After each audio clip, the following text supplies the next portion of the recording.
Good morning. Hope y'all are having an awesome Valentine's Day. For this one, we're going to be checking out the new home base status report. But before we take a look at it, there were a couple things I wanted to go over first. There's a new bundle in the item shop called Court of Love, which cost 1,500 V-Bucks. And just wanted to show what it looks like for those who haven't logged on yet. Here's what our back bling, here's what our back bling looks like. Here's our pickaxe, and here's our wrap.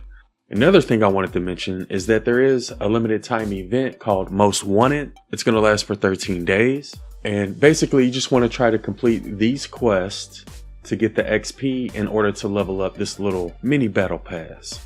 So I am going to go ahead and show the skin real quick. And there's an edit style for this one as well.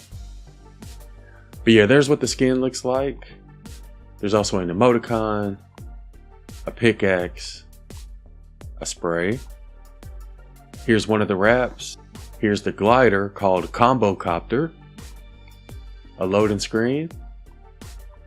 You also got a back bling, another spray, another pickaxe, a banner, and a wrap. I know it's not really Save the World related, but just wanted to mention it for those who want free cosmetics. Another thing I wanted to mention is that the new Save the World starter pack has been leaked, and it's a good one, people. I think y'all are gonna like it. It's gonna be called Ned the Eternal Starter Pack. So as you can guess, it includes Ned. But yeah, that's the image that came with the leaks on the Ned Starter Pack. Here's what the pickaxe is gonna look like. I'm not entirely sure what that is. Maybe y'all can tell me. And here's what his back bling looks like. So he has Kevin as a back bling, and Kevin's holding his med kit. So after all these years, it looks like Ned finally got his med kit. And I couldn't be happier for him. Not only are we getting a skin, back bling, and pickaxe, but it looks like we're also going to get a wrap with this new starter pack, which normally doesn't happen. Like for the last few starter packs, all that came with it were skins, pickaxes, and back blings. Normally we don't get wraps, but it looks like there's a chance we could get a wrap with this new starter pack, and that's what the wrap looks like. There wasn't a release date mentioned in any of the leaks, but as soon as we find out more information about this Ned starter pack, I'll be sure to let you all know. There's also a new team fill option. If you look in the bottom right, you can turn it on no fill if you want to play by yourself or just with the people you're currently playing with, or you can turn on fill if you want to get some random people to join you. So that was another new feature that came with today's update. Not sure why that wasn't included in the home base status report. Speaking of which, let's go ahead and take a look at it. The first thing they said was this update in Save the World brings the 4th and 5th weeks of war games. We've also updated the collection book to make it a bit easier to acquire heroes and weapons. The first thing they went over was war games. Week 4 begins this Thursday, February 16th. In this edition of war games, commanders have been hit with a vicious curse that drains their health. Cure this curse or prepare for the worst. For this one, you just want to keep an eye out on your mini-map. You see the curse symbol appear, and once you see that, all you have to do is just walk up to it and deactivate it. Really easy war games simulation. But yeah, here's the banner you'll get once you complete it. Next week on Thursday, February the 23rd, we're going to get the Invasion war game simulation. But yeah, you see there's a little notification that tells you a UFO has appeared, and oops. And you want to shoot it before it deals damage to your base, because it will mess up your base if you don't shoot it fast enough.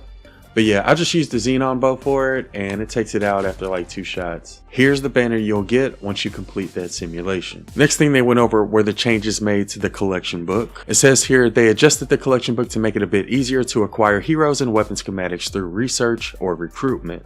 All llama card pack items other than mythic heroes can now be acquired with Flux. So for all of the heroes that say it's found inside a certain llama, you should be able to recruit them now using Flux. But when it comes to mythic heroes that can be found in llamas, you're only going to be able to recruit them using vouchers. So next thing they said was items available in the shop for gold can be researched for vouchers if they're only available at legendary mythic rarities and with Flux otherwise. So we'll use Love Ranger Jonesy, Wukong, and Harvester Sarah as examples. They're all available in the event store for gold. Wukong is the only mythic though, and when we go look at them in the collection book, we'll start with Love Ranger Jonesy. Since he only has a legendary version, you're only going to be able to get him by using a voucher.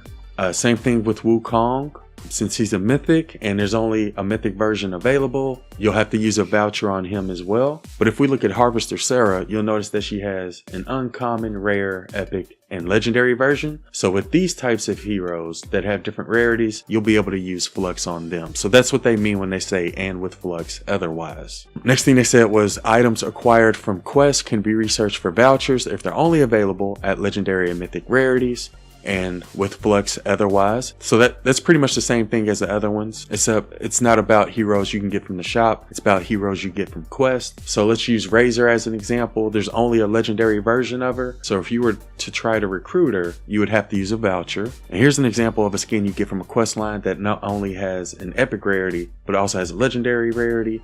For these type of heroes, you're only going to have to use Flux. If it was just legendary, you would have to use a voucher. And the next thing they said was Founder Starter Pack items, birthday heroes, and mythic weapons should be the only items unavailable for research or recruitment. Oh, you can now recruit campaign heroes apparently, and you will have to use voucher to recruit them. And in addition to the research recruitment changes, they've also done a review to ensure source descriptions for each item are up to date and made some minor organization naming fixes. And that's everything that came with today's update in regards to the collection book. Let me know what you think about those changes in the comments below. They also told us what we can expect to see in the event store over the next couple weeks. As for this week, we're going to get Anti-Cuddle Sarah on February 14th at 7 p.m. Eastern. So a little bit later today. I would strongly recommend that you get her because she's one of the best melee heroes when it comes to spamming heavy attacks, and whenever there's like a modifier or adventure season that reduces your energy, you can get your energy really easy by just getting melee kills. So yeah, I do use her often. I would definitely recommend getting her because she's a really fun melee hero to use. And it looks like that's all we're getting this week. As for next week, on February 21st at 7 p.m. Eastern, Dashing Hawk is going to be returning to the event store. And I don't really use them that often. I do feel like there's quite a few other lefty and righty heroes that are a lot better. So yeah, not one of the best heroes in my opinion. Whether or not you want to max him out, that's totally up to you. Not only is he going to be returning on February 21st, but the Love Song Bow is also going to be returning. It can stun enemies, which is good. But I feel like there's a lot of other bows that are better, like the Vacuum Tube bow, Xenon bow. You'd probably be better off using one of those two over this one. But yeah, this is going to be returning to the event store on February 21st with Dashing Hawk Ken. We have reviewed both of those as well as Anti-Cuddle Sarah. I'll leave a link to those reviews in the description. But yeah, the last thing they went over were bug fixes. They fixed the bug that caused the third rail to sometimes fire blank shots. We believe we've resolved this issue, but if it is still occurring for you, please continue to report it. They also fixed the following issues in the Autumn Foothills biome: the floating storm chests, the additional terrain fixes, and they made improvements to reduce hitching and save the world on the PS4 consoles. This is an ongoing process, so they do plan on making further improvements in the future, but it does look like they're working on the performance issues. They also worked on the new biome that we got, and they fixed the third rail. But yeah, that sums up everything that's in the home base status report. Let me know what you think about the new Ned starter pack. Also, let me know what you think about the changes they made to the collection book. Anyways, before I go, big shout out to everybody who's been using creator code A1. Hope y'all have a wonderful day, and thanks for watching.